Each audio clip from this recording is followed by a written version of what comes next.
Saudara-saudara, kita patut bersyukur dan mengagungkan Tuhan pada hari ini, saudara-saudara. Ada beberapa alasan. Alasan yang pertama, ketika kita memasuki rumah ibadah ini, kita merasakan satu keagungan, kesucian yang dikombinasi dengan satu power di dalam ibadah ini.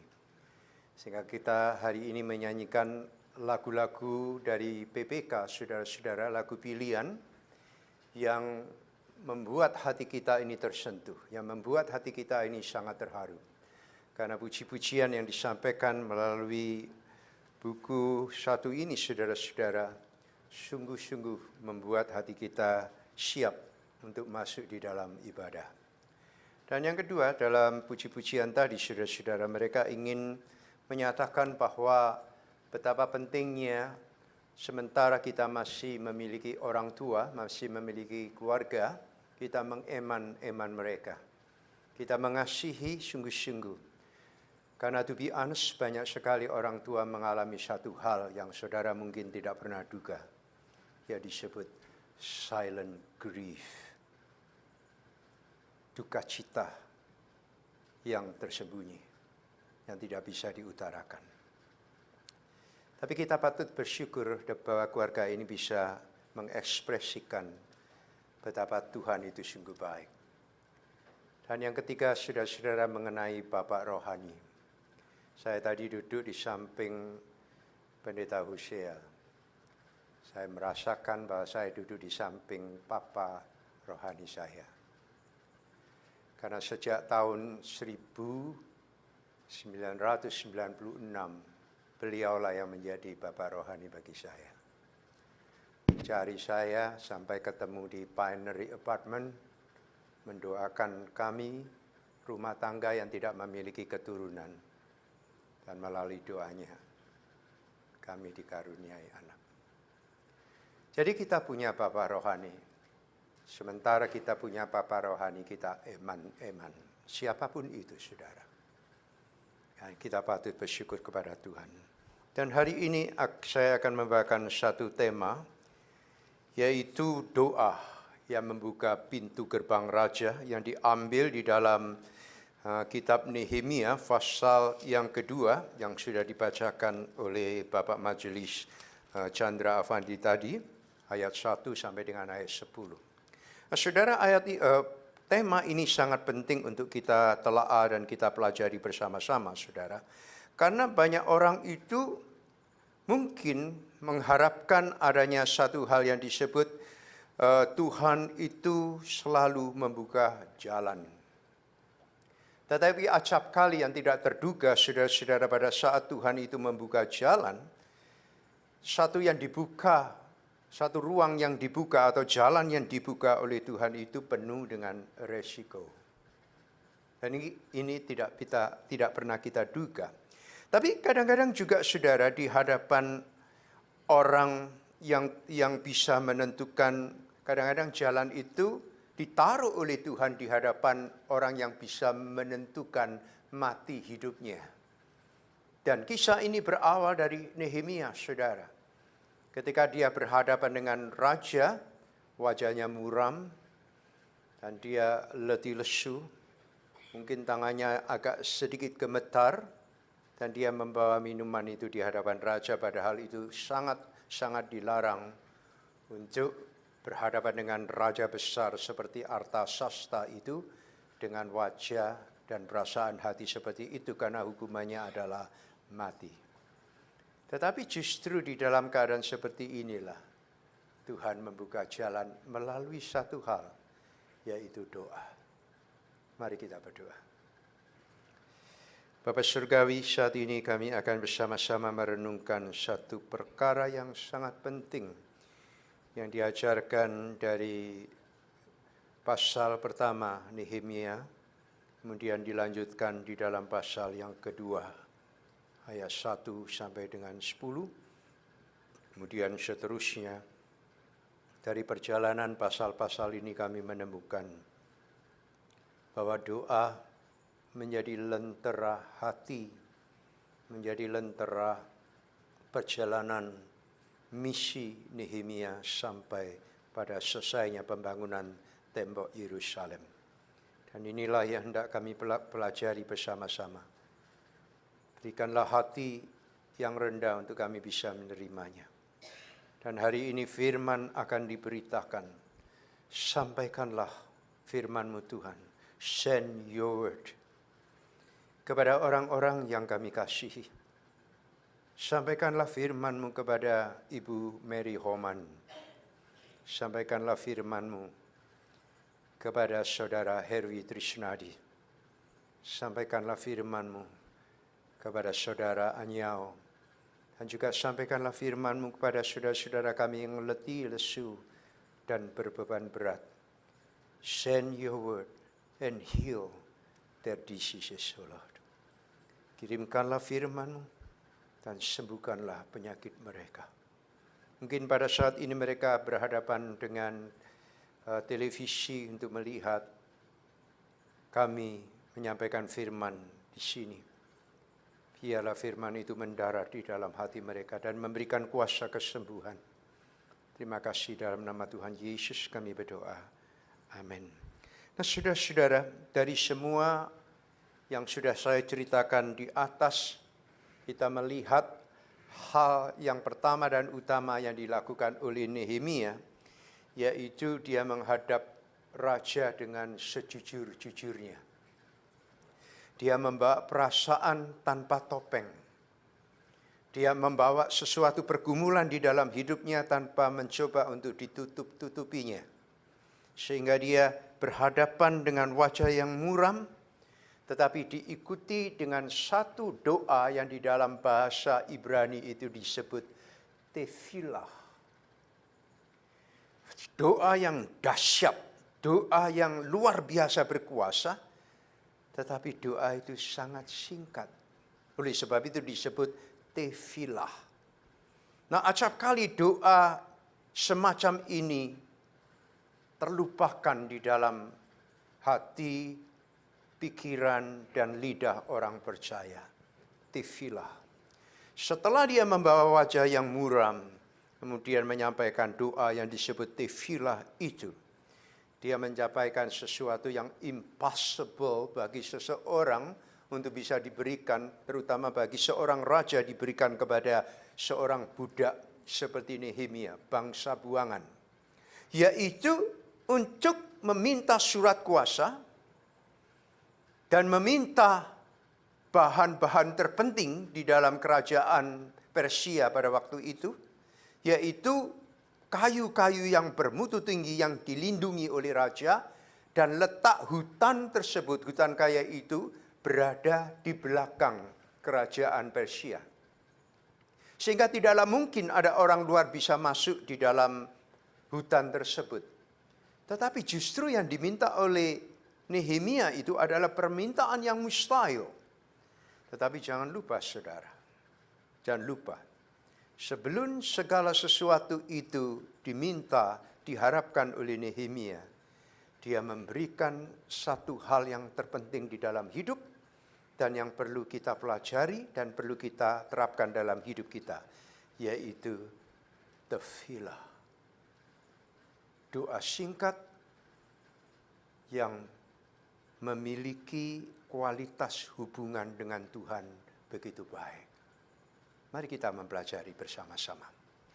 Nah, pada waktu itu, yang pertama kita lihat, Nehemia datang menghadap raja dengan wajah muram. Wajah muram ini di dalam bahasa Ibrani disebut panim. Panim ini adalah the language of existence. Satu bahasa dari keberadaan. The language of existence ini, bahasa keberadaan ini saudara-saudara, di dalam bahasa Indonesia disebutkan air muka tidak bisa berbohong. Karena air muka ini membahasakan apa yang ada di dalam. Di dalam bahasa Mandarin itu disebut Xiang You Xing Xin. Jadi apa yang wajah itu lahir, itu keluar dari hati. Keluar dari hati saudara. Sehingga apa yang ada di dalam diri Nehemia yang disebut panim di dalam bahasa Ibrani itu adalah mengungkapkan apa yang ada di dasar hatinya yang terdalam. Dan di dalam dasar hati yang terdalam itulah bergejolak pergumulan, tangisan, anxiety, dan juga angan-angan, impian, harapan ada di situ semuanya. Bergejolak, berkecamuk di dalam dasar hatinya yang terdalam itu. Di dalam bahasa psikologi itu disebut oleh Sigmund Freud, itu adalah bahasa dari your inner being. Itu adalah bahasa dari diri, hakikat dirimu yang ada di dalam.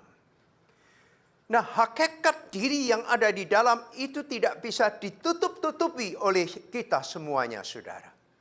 Karena itu terpancar secara otomatis dari wajah kita. Sehingga pada saat Nehemia itu berhadapan dengan raja, raja itu memandang wajahnya pertama-tama. Dan ada satu perubahan besar. Perubahan yang sangat besar sekali. Dan itu tidak bisa ditutupi oleh Nehemia. Dan Nehemia menjadi ketakutan, saudara. Kenapa Nehemia itu ketakutan kalau berhadapan dengan raja dengan wajah muram? Karena dia memegang satu pekerjaan yang sangat penting, yaitu membawa minuman bagi raja. Nah, minuman dari raja itu yang diberikan kepada raja itu 100% harus bebas dari sabotase secara politik. Ada musuh-musuh yang menggunakan minuman itu untuk menaruh racun di dalamnya. Sehingga banyak raja-raja itu mati oleh karena racun. Dan banyak musuh-musuh itu mempergunakan para selir, bahkan permaisuri yang jahat untuk menaruh racun pada minuman raja tersebut yang tidak terdeteksi oleh juru minuman. Karena yang keluar dari rumah selir atau permaisuri itu tidak lewat dari juru minum tersebut. Oleh sebab itu pada saat Nehemia membawa minuman itu dengan mungkin tangannya sedikit gemetar karena dia frustrated mendengar berita bahwa orang-orang Israel menderita, hidupnya itu hancur, kacau balau, dan kota Tuhan itu sendiri rusak.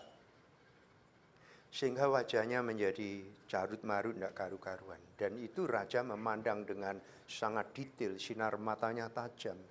Karena pada saat juru minum itu membawa wajah muram, itu juga menunjukkan rasa ketakutan. Nah, pada saat wajah muram ini dibaca oleh seorang raja, raja menjadi curiga. Curiganya apa? Apa yang sedang kamu perbuat terhadap minumanku? Apa yang hendak kamu lakukan?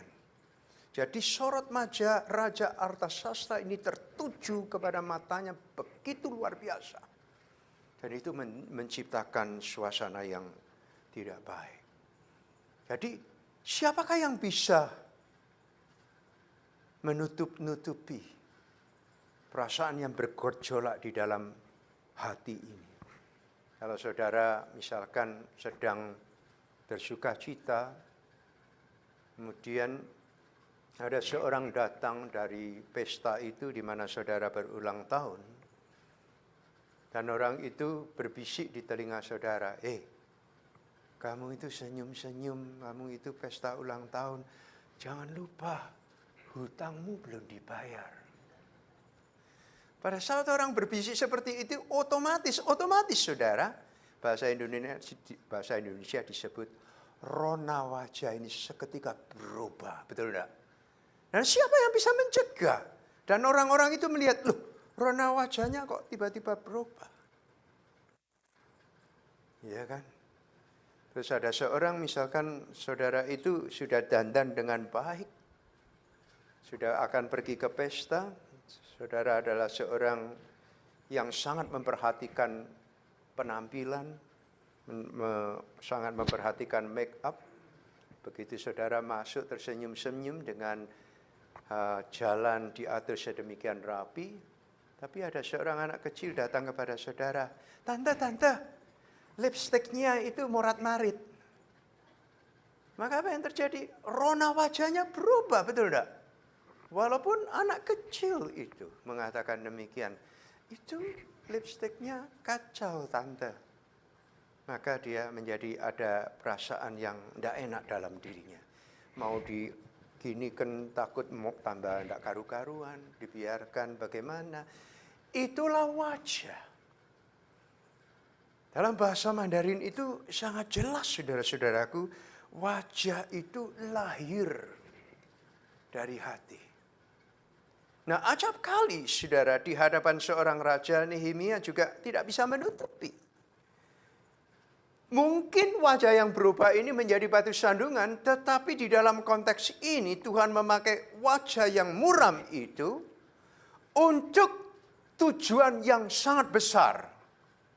Memakai wajah yang muram itu yang mendatangkan sesuatu yang menakutkan bagi Nehemia, tetapi diubah oleh Tuhan sesuatu yang dipandang tidak baik, dipandang menakutkan, dipandang patut dicurigai. Tetapi Tuhan pakai semuanya itu, saudara-saudara, untuk membuka pintu gerbang anugerah yang Nehemia tidak pernah berpikir. Oleh sebab itu, saudaraku yang dikasihi Tuhan, kalau saudara memiliki perasaan hati yang penuh dengan pergumulan, tidak apa-apa saudara menyatakan pergumulan itu di dalam wajah saudara. That is very, very normal. Karena budaya orang Tionghoa itu selalu mencoba untuk menutupi apa yang tidak normal. Contohnya, saudara punya suami sakit kanker misalkan. Jangan ngomong-ngomong ya. Jangan cerita-cerita ya. Terus ada orang yang sakit, jangan dimasukkan ke jaringan doa ya. Tidak usah didoakan. Asal kali kita mencoba untuk menutupi sesuatu yang dipandang mungkin oleh orang lain bisa menimbulkan curiga, bisa menimbulkan tanda tanya dan sebagainya. Tetapi saudara lupa, acap kali yang dipandang oleh orang-orang itu tidak baik, tidak normal, Tuhan bisa memakai itu untuk membuka satu pintu gerbang anugerah yang tidak pernah saudara pikirkan sebelumnya. Karena pada saat saudara membuka hati di hadapan Tuhan, God will make a way where there seem to be no way. Tuhan akan membuka jalan pada saat orang lain berpikir tidak ada jalan. Xiang you xing xi. Apa yang keluar di dalam hati itu terungkapkan melalui wajah kita. Tidak bisa kita tutupi, saudara. Jadi pelajarannya apa? Tuhan tidak memakai topeng-topeng hidup kita ini, saudara. Ia mulai bekerja pada saat wajah kita ini jujur. Pada saat kita merasakan ada risiko. Tetapi Tuhan bisa memakai segala sesuatu, mengubahkannya menjadi berkat buat kita semuanya. Pelajaran yang pertama. Pelajaran yang kedua di dalam ayat 2 bagian B. Di dalam ayat 2 bagian B itu, perhatikan saudara-saudara, raja itu bertanya, "Mengapa mukamu muram? Padahal engkau tidak sakit." Kemudian ada konklusi. Itu berarti tentu engkau ada kesedihan hati. Itu berarti engkau punya grief.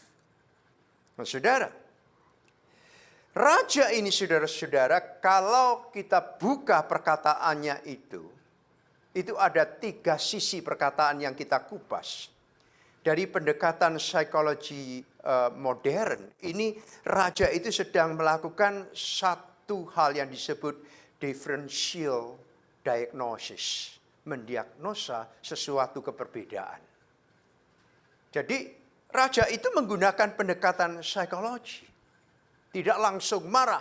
Tidak langsung menuduh Nehemia untuk melakukan satu kejahatan atau pembunuhan terhadap dirinya, tetapi melalui pendekatan psikologi yang sangat penting. Adanya diagnosa di mata raja, sesuatu perubahan yang tidak biasa. Jadi ia menyingkirkan faktor fisik. Engkau tidak sakit, pasti itu.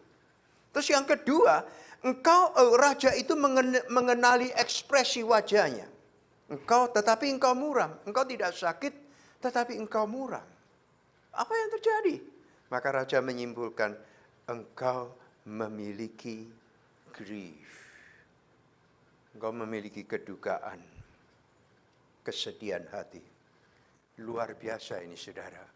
Seorang raja kafir bisa membuka tabir yang ada di dalam hati orang percaya. Acap kali, sekali lagi Tuhan, saudara, Tuhan memakai hal-hal yang tidak normal untuk melakukan perkara yang besar. Tuhan memakai orang kafir ini untuk menyatakan sesuatu yang luar biasa. Seorang psikoanalis yang bernama Sigmund Freud mengatakan demikian. Unconscious leakage, ada satu batin yang bocor keluar dari diri Nehemia. Oleh muridnya sendiri yang bernama Carl Jung itu mengatakan shadow breaking through persona. Artinya ialah topeng sosial atau wajah sosial itu begitu runtuh, maka kebenaran batin itu akan muncul, saudara. Jadi pada saat kita berhadapan dengan seseorang, secara luar biasa Tuhan itu bisa menyingkapkan sesuatu yang kita coba atau kita anggap tidak diketahui oleh orang. Contoh yang paling radikal, kalau kita mencoba menutup-tutupi dosa misalkan ya, maka entah dengan cara bagaimana, Tuhan itu bisa menyingkapkannya. Saya punya anak laki-laki, Ansyung itu ya. Dia melakukan satu kesalahan yang fatal dalam hidupnya.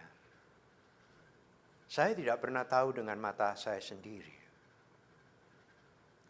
Tetapi entah bagaimana saudara-saudara, Tuhan itu menyingkapkannya. Terus saya suatu hari panggil anak saya. Syung, bukankah kamu telah melakukan hal ini? Anak saya terkejut dan mukanya berubah dan dia bertanya, Dedi, bagaimana Dedi bisa tahu? Terus saya berkata dan selalu berkata, berapa kali saya berkata, saya tidak pernah hitung. Selalu berkata demikian.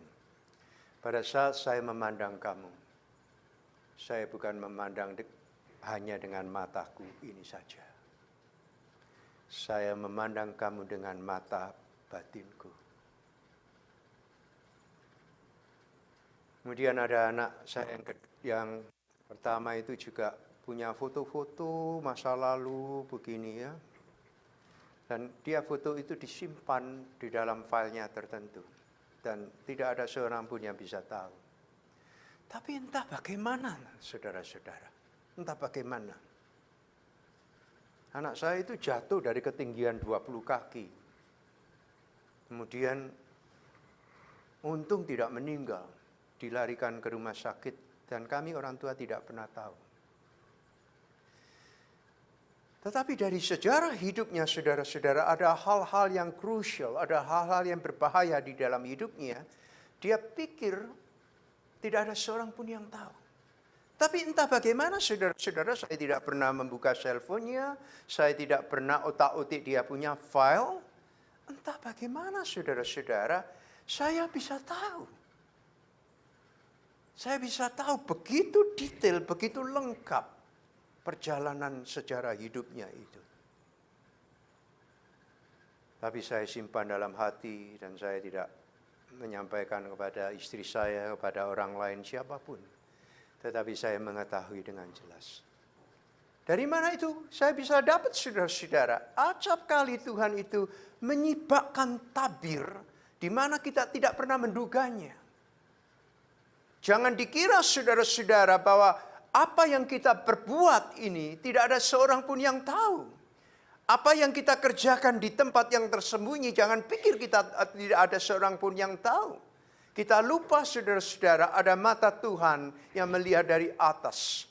Itu menyibakkan satu misteri di dalam hidup kita yang entah bagaimana.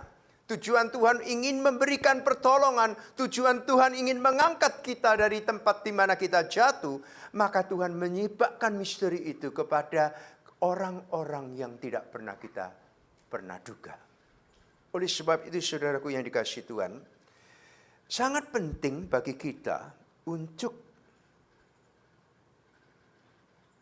membuka hati kepada Tuhan. Kalau kita menjadi orang yang terbuka kepada Tuhan, ngomong sama Tuhan, sebelum Tuhan menyingkapkan tabir itu, Tuhan secara pasti tidak akan pernah meninggalkan saudara di dalam segala segi kehidupan apapun. Allah bisa memakai mulut orang kafir, Allah bisa memakai mulut anak-anak kecil, Allah bisa memakai mulut orang yang tidak pernah saudara kenal untuk mengungkapkan kondisi rohani kita yang sebenarnya. Nehemia sendiri mungkin mau menahan, tetapi raja membakarnya. Engkau sedang berduka. Dibuka hatinya, engkau mengalami grief. Saudara, mari kita melihat sekeliling kita sejenak. Kita patut merasa terenyuh kepada kondisi orang-orang tua. Orang tua ini mengalami satu grief lebih dalam daripada Nehemia. Dan di dalam pendekatan kedokteran melalui psychological medis disebut silent grief. Duka cita yang senyap.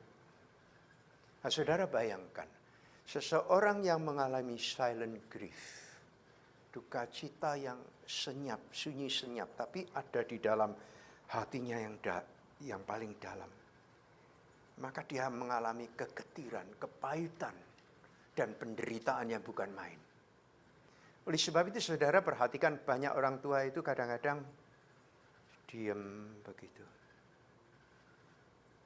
Dia sadar saudara, ketika dia sudah kehilangan kekuatan, ketika dia sangat bergantung kepada anak, dia sadar dan tahu betul, dia merasakan bahwa dia merepotkan. Dia tahu betul. Dia merasa dirinya, aduh, apalagi kalau sudah tidak bisa berjalan harus baring, apalagi kalau sudah duduk di dalam satu tempat yang tidak bisa ngapa-ngapain. Dia tahu jelas bila mana anak-anaknya itu kehilangan kesabaran terhadap dia. Dia tahu dengan jelas, walaupun dia tidak melihat dengan mata kepala sendiri bagaimana anak cucu menantunya memiliki atau kehilangan kesabaran terhadap dia. Dia tahu betul. Tetapi dia tidak bisa berbahasa, saudara-saudara. Dia menaruh di dalam hatinya yang disebut silent grief. Silent grief. Yaitu duka cita yang ada di dalam tetapi tidak bisa diungkapkan, mengendap dari hari demi hari, demi hari, demi hari mengendap. Dan lama-lama menjadi satu duka cita yang tidak teratasi. Saudara pernah bayangkan, di luar sepengetahuan saudara, banyak orang tua itu di tempat yang tersembunyi, pada waktu sendirian, dia meneteskan air mata. Dia menangis. Dan hanya itu yang bisa dia ungkapkan. Nah, silent grief ini bersifat deadful. Dia akan berkata kepada Tuhan, aku lebih baik. Panggillah aku lebih cepat. Panggillah aku lebih cepat. Kira-kira 4 minggu yang lalu ada seorang saudara jemaat yang ada di Gereja Kristus Tuhan, Jemaat Tumapel Malang itu menelpon saya. Dia ngomong gini sama saya, Pak Emil, doakan juga ya. Itu kenapa didoakan? Hopefully saya tidak sakit. Hopefully saya dalam keadaan sehat dipanggil oleh Tuhan. Loh kenapa begitu? Kalau saya sakit, aduh, saya ingat kepada mama papa saya. Mereka menderita. Loh, kenapa bisa menderita? Karena mereka tidak bisa bercerita. Nah saudaraku yang dikasihi Tuhan, Tuhan itu melihat apa yang sedang terjadi di dalam diri Nehemia, tetapi Tuhan tidak membiarkan itu.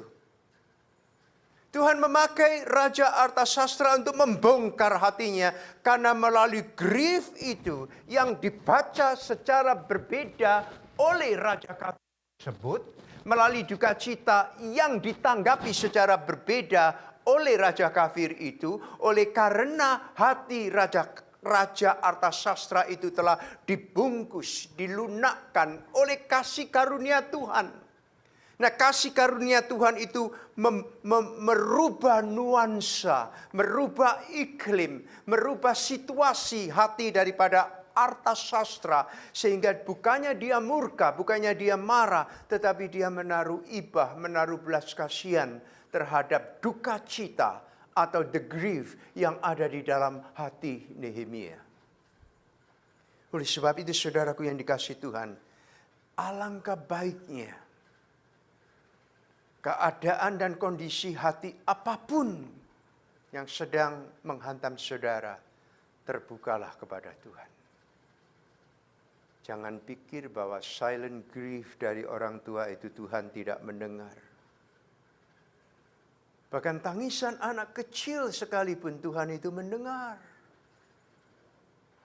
Ketika orang-orang Israel itu yang diperbudak oleh Mesir, apa yang dikatakan oleh Tuhan kepada Musa? Musa, aku mendengar jeritan hati anak-anakku orang Israel di lembah Goshen. Aku mendengar tangisan mereka. Aku mendengar duka cita mereka. Bahkan di dalam kitab-kitab nabi-nabi dikatakan, oh Tuhan Allah itu mendengar jeritan hati orang yang remuk.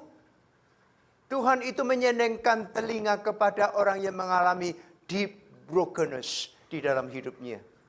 Oleh sebab itu ini panggilan penting buat saudara dan saya. Pada saat kita menghadapi situasi seperti ini.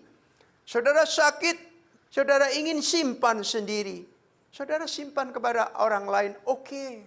Tetapi jangan simpan di hadapan Tuhan. Terbukalah kepada Tuhan. Karena Tuhan bisa mendeteksi grief itu.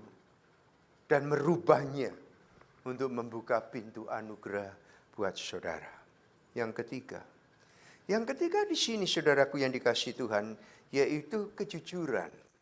Ayat yang ketiga, Nehemia menjawab dengan jujur, bagaimana mungkin aku tidak muram kota tempat pekuburan nenek moyangku tandus dan pintu-pintunya dimakan api. Saudara coba perhatikan, perkataan dari Nehemia itu sangat-sangat berhikmat. Dia tidak memakai Yerusalem itu sebagai kota Allah. Padahal Yerusalem itu disebut kota Allah, the city of God. Tetapi dia memakai kata tanah pekuburan. Dan secara politis, perkataan Nehemia ini aman. Karena kalau dia mengatakan bagaimana mungkin aku tidak sedih oleh karena the city of God, kota Allah itu hancur lebur. Begitu menyebutkan the city of God itu bersifat provokatif. Menantang kebesaran Raja Persia. Apakah engkau mau membandingkan kerajaanku dengan the city of God yang sudah hancur itu? Tetapi dengan hikmat yang luar biasa, Nehemia itu berkata, tempat pekuburan nenek moyangku. Karena kenapa? Dengan memakai tempat pekuburan, semua bangsa, bahasa, agama itu menghormati tempat pekuburan nenek moyang. Tidak ada satu bangsa pun, tidak ada satu agama pun yang menganggap bahwa pekuburan nenek moyang itu tidak penting. Itu adalah bangkai. Tidak mungkin mereka menyebut bangkai. Mereka mengatakan, disinilah mama dan papaku itu dikubur. Ada rasa hormat di dalamnya, saudara. Jadi bahasa ini adalah bahasa yang universal. juga bahasa covenantal. Covenantal itu berarti adalah pekuburan nenek moyang Abraham, Ishak, dan Yakub. Tempat di mana nenek moyangku yang merupakan bangsa perjanjian itu dikuburkan. Nah, saudara, di sini, saudara, kebenaran, kejujuran daripada Nehemia itu patut diacungi jempol. Memiliki honesty. Memiliki keterbukaan yang sebenar-benarnya. Ingat perkataan dari Tuhan Yesus. Kalau A ya A. Kalau B ya B. Kalau iya katakan iya, kalau tidak katakan tidak. Lebih daripada itu berasal dari iblis. Lebih daripada itu berasal dari iblis. Acap kali kita mengkosmetik apa yang kita ungkapkan melalui mulut itu. Mengkosmetik sedemikian rupa agar supaya perkataan kita seolah-olah baik, tetapi sebetulnya tidak jujur. Tetapi juga ada kata-kata yang termanipulasi. Seolah-olah saudara menyatakan di dalam hati itu baik-baik saja. Saudara mengatakan, I'm okay, I'm fine. Sudahlah, sudah tidak usah dipikirkan lagi. Saya baik kok, saya baik. Itu memanipulasi perasaan hati. Pada saat kita memanipulasi perasaan hati, sebetulnya kita tidak berlaku jujur di hadapan Tuhan itu sendiri. Tuhan melihat, hei, mulutmu dengan hatimu itu berbeda. Hei, bagaimana mungkin kamu bisa mengatakan hal yang demikian? Seperti Daud berkata-kata kepada Nathan, temannya sendiri. Ada orang yang mengambil istrinya orang, kemudian suaminya disuruh perang, kemudian supaya mati. Nathan tanya, bagaimana pendapatmu? Orang itu harus dihukum. Terus Nathan mengatakan, well, itulah kamu sendiri yang berbuat. Dia mencoba untuk menutup itu adalah perkara orang lain, padahal dia adalah perkaranya sendiri. Saudaraku yang dikasihi Tuhan, bagaimanapun kondisinya, bagaimanapun situasi yang ada di dalam dirimu, setidak-tidaknya bersikaplah jujur dalam segala hal. Jujur dengan detail itu adalah hal yang berbeda. Saudara mengatakan saya sakit sehingga saya berduka cita. Itu jujur. Tapi kalau saudara mengatakan, oh saya kena cancer, cancernya sudah menyebar ke tulang-tulang, sudah masuk ke otak, saya tidak punya pengharapan, saya sudah kehilangan segala-galanya. Itu detail. Tetapi kalau jujur berbeda, jujurlah. I'm not fine, I'm sorry. Aku oke, aku enggak oke. Oh, aku bersuka cita hari ini. Jadi kejujuran ini bisa dipakai oleh Tuhan untuk sesuatu yang besar. Dan ini akan kita lihat di dalam yang keempat, yang terakhir, yaitu tefillah. Nah, tefillah itu berbeda dari dua hal yang akan saya sebutkan. Tefillah itu berbeda dengan ora et labora. Ora et labora itu adalah bekerja sambil kita berdoa. Itu dipopulerkan oleh Santo Benedict pada abad 6 yang lampau sebelum abad Masehi, abad 6. Sehingga banyak orang itu mengalami proses kamu bekerja, tapi juga berdoa. Tidak boleh kamu itu berdoa saja, tapi harus bekerja. Kadang-kadang juga dibalik, kamu juga tidak boleh bekerja, tapi harus berdoa. Jadi bekerja bersama-sama. Terus saya bertanya kepada saudara, apakah ini doa Alkitabiah? Think about it. Yang bila berdoa dengan tawakul. Tawakul itu bahasa Arab yang biasa disebut tawakal.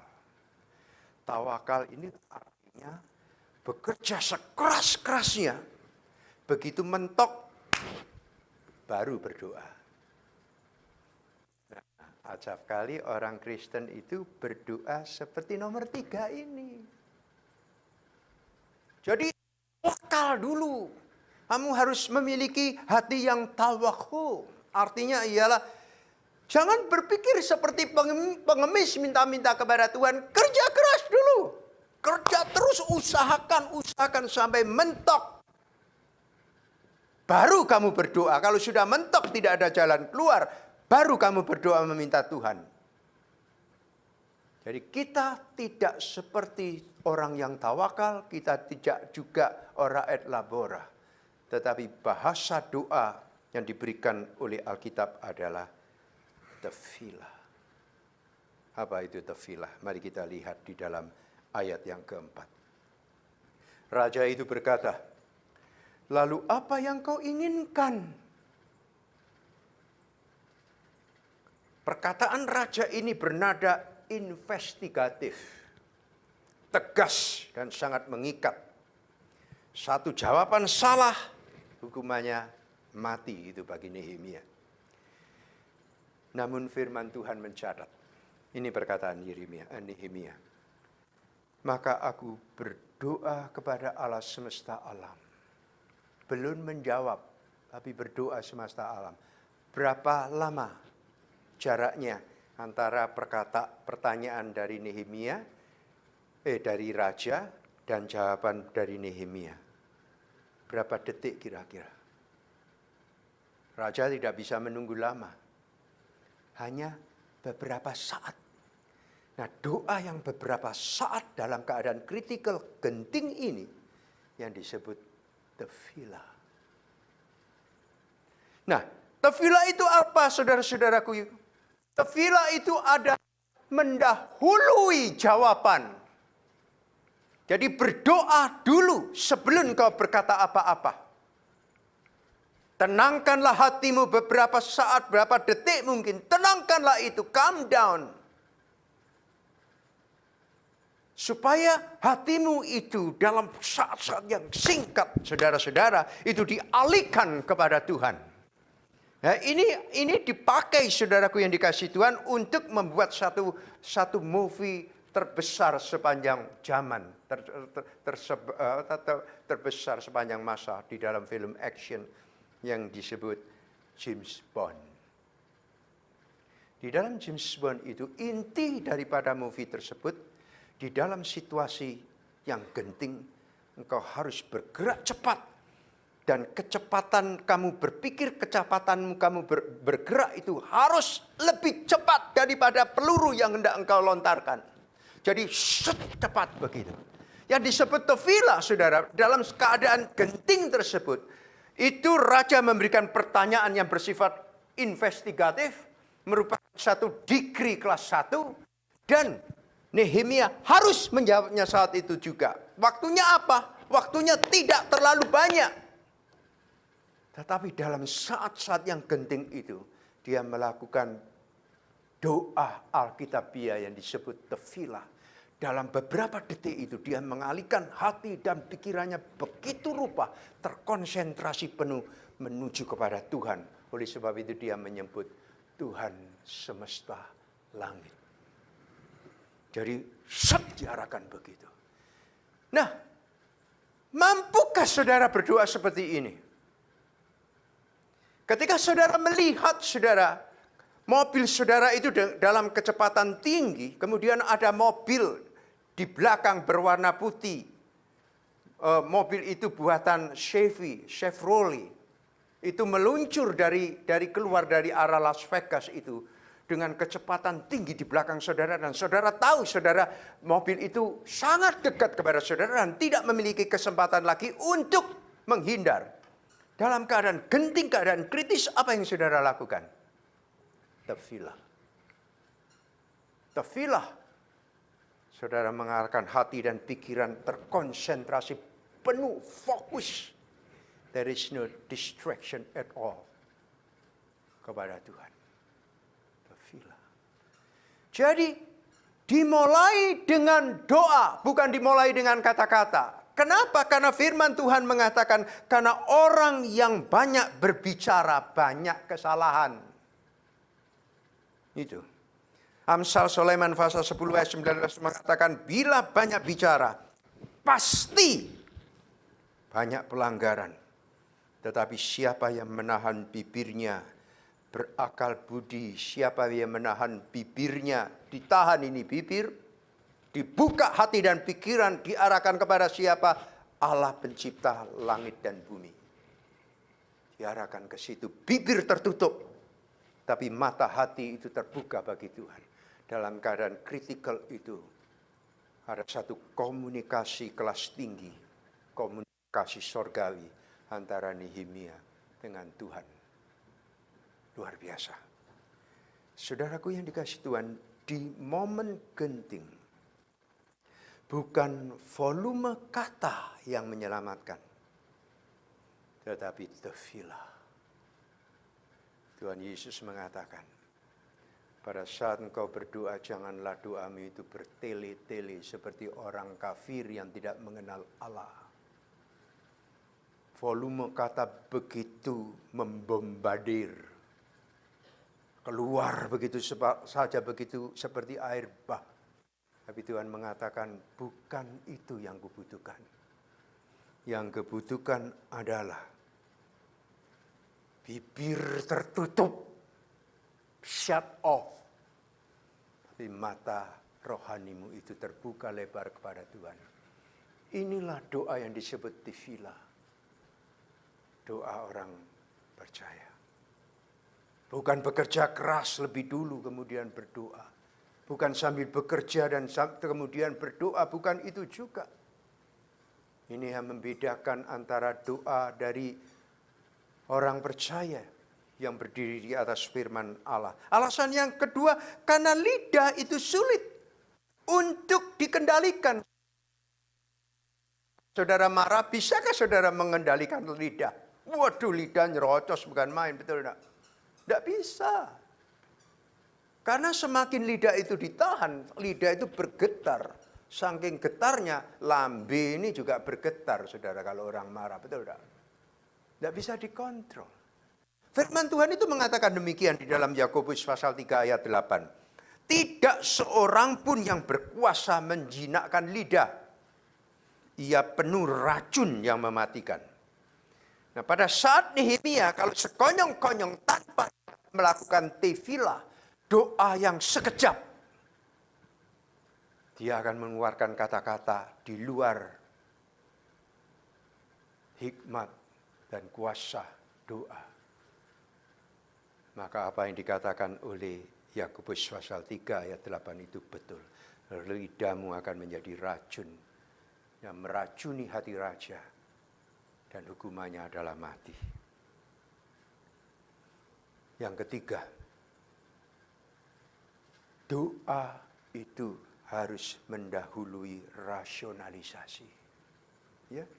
Karena hikmat surgawi harus mendahului rasionalisasi. Jangan keburu ngomong, saudara. Walaupun saudara seorang pemimpin, jangan keburu ngomong. Berdiam dirilah. Yen sampean adidoyo, ojo terus mendahului, katanya Jokowi. Walaupun engkau sakti luar biasa, ojo suka melewati orang lain. Artinya tahan diri, tahan sebentar. Karena kenapa? Submission to the Lord akan mengalami sesuatu yang hebat. Ada satu kata yang dikatakan oleh Daud sangat baik, yaitu relinquishment. Relinquishment itu artinya bukan hanya menyerah secara pasif, tetapi satu pemberian hati, jiwa, dan devotion, komitmen seantero eksistensi kita dengan segala kelebihan dan kelemahannya Tuhan. Nah, inilah kehebatan Nehemia. Di dalam waktu sekejap, dia bisa menyerahkan seantero keberadaan dan hidupnya kepada Tuhan yang Maha Kuasa. Dengan satu kata saja, tefilah. Dan ini penting buat saudara-saudaraku yang dikasihi Tuhan. Dalam segala hal, jangan mengandalkan kata-kata. Walaupun kata-katamu itu halus. Saudara pernah lihat kata-kata Delilah? Kata-kata, ya Delilah ya. Ngomongnya halus luar biasa, mendayu-dayu. Tapi itulah yang dipakai oleh Delilah untuk menjatuhkan Simpson. Kadang-kadang kata itu seolah-olah saudara, ini kalau aku tidak berkata, aku tidak bisa. Aku harus ngomong, kalau aku tidak ngomong, anakku tidak bisa baik, tidak bisa taat, tidak bisa lurus jalannya. Aku harus ngomong, kalau tidak ngomong, ini jalannya rapat ini tidak bisa bagus. Kalau aku tidak ngomong, kacau lah sudah. Jadi secara tidak sadar, saudara mengandalkan omongan, betul tidak? Betul. Tapi saudara lupa, tidak ada satu perkataan pun yang diucapkan oleh siapapun yang bisa lebih berkuasa daripada doa. Tefillah is the word of man to the ear of the Almighty God. Kata-kata dari manusia yang sederhana yang diberikan kepada Tuhan yang Maha Kuasa. Tefillah bisa membuka pintu gerbang raja. Tefillah merubah suasana hati raja. Tefillah membuka pintu anugerah bagi orang yang sebetulnya tidak layak untuk menerimanya. Coba saudara bayangkan ketika Nehemia mengucapkan tefillah, doa yang sekejap itu, matanya melihat, ditulis di dalam Alkitab, dia melihat permaisuri ada di samping raja. Itu ditulis secara detail. Apa pentingnya permaisuri ditulis di situ, saudara-saudara? Karena dengan hadirnya permaisuri raja, kondisi hati, jiwa daripada Raja Astasasa itu teduh. Oleh sebab itu wanita itu disebut di dalam Mazmur pasal 127, engkau seperti anggur, tanaman anggur di dalam rumah, memberi teduh, memberikan damai, memberikan satu nuansa yang luar biasa. Jadi begitu mendengar itu, tuh raja itu tidak berkata demikian, apa sih maumu itu? Kalau begitu apa mau? Tapi dengan bahasa yang lembut. Kalau saudara mengerti bahasa Ibrani, saya lupa, saya menghafalkan dalam bahasa Mandarin kemarin malam, tapi hilang. Ngomong gini artinya, kenapa engkau ragu-ragu? Katakanlah. Nah, ya, kok bisa begitu? Tidak seperti perkataan raja. Oleh karena ada permaisuri di situ. Permaisuri ini dipakai untuk membuka pintu gerbang anugerah bagi Nehemia. Bagi Nehemia, saudara. Dan setelah itu, saudara, Nehemia menceritakan, aku harus pulang begini. Oh, oke, berapa lama? Kapan kamu pulang? Luar biasa kan ya? Oh, disebutkan. Oh, oke. Terus Nehemia meminta sesuatu yang impossible. Beri aku surat kuasa. Kuasa kepada Asyaf, surat kuasa kepada bupati-bupati supaya mereka tidak menghalangi jalanku. Dan diberikanlah surat kuasa. Seorang raja memberikan surat kuasa kepada seorang hamba. Bagaimana mungkin kalau ini bukan pekerjaan Tuhan? Jadi tefillah merubah hati raja. Tefillah menghadirkan permaisuri. Tefillah membuat raja menandatangani surat kuasa. Tefillah membuat Asyaf tidak bertanya-tanya, langsung membuka.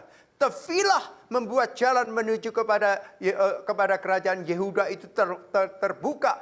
Tefillah membuat pembangunan tembok Yerusalem itu jadi. Haleluya. Tefillah, saudara-saudara. Dalam saat yang paling genting di dalam hidupmu, jangan pertama-tama mengkalkulasi perhitungan melalui hikmat manusia. Karena Allah bisa merubah sesuatu yang impossible menjadi possible. Tuhan Yesus berkata, ini perkataan Tuhan Yesus bukan main-main. Nothing impossible.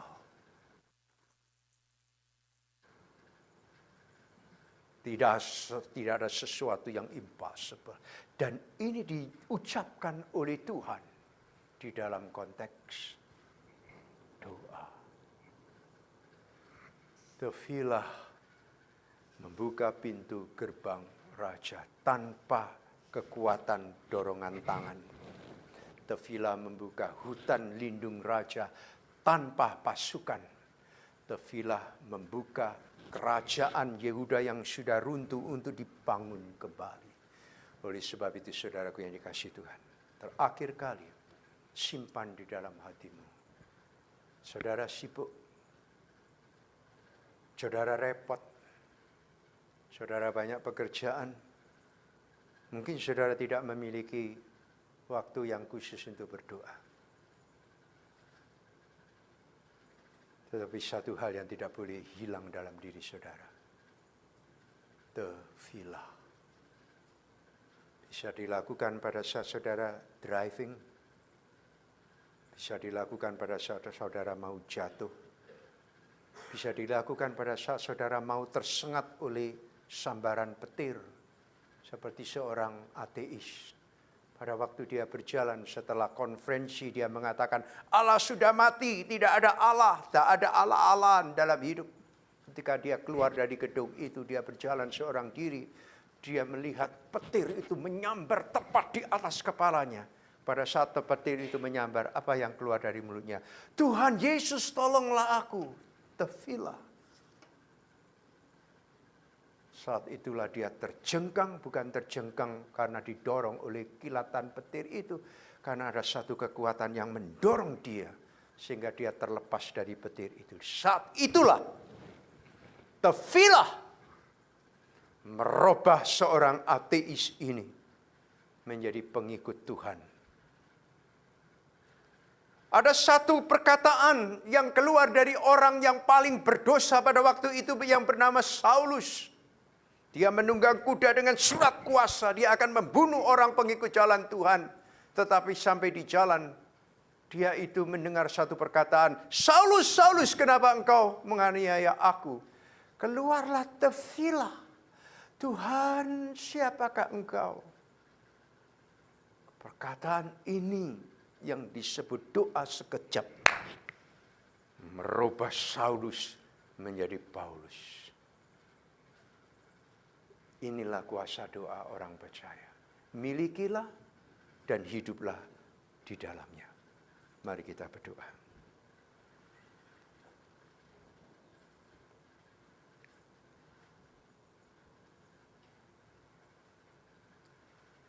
Kau beroleh dunia, tapi hilang jiwa. Kenapa gunanya? Engkau punya kesibukan menghasilkan banyak dalam hidupmu. Tapi engkau kehilangan saat berdoa. Apa gunanya?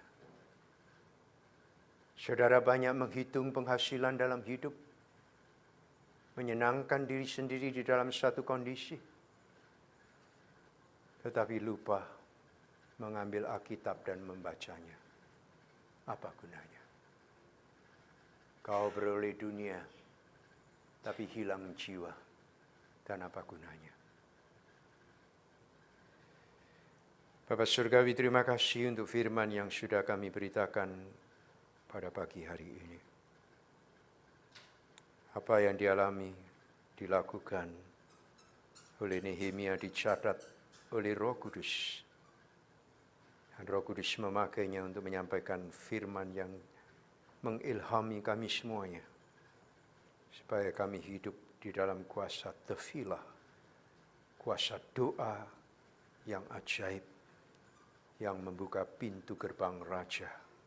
Membuka pintu gerbang raja surgawi untuk memberikan kasih karunia dan jalan keluar.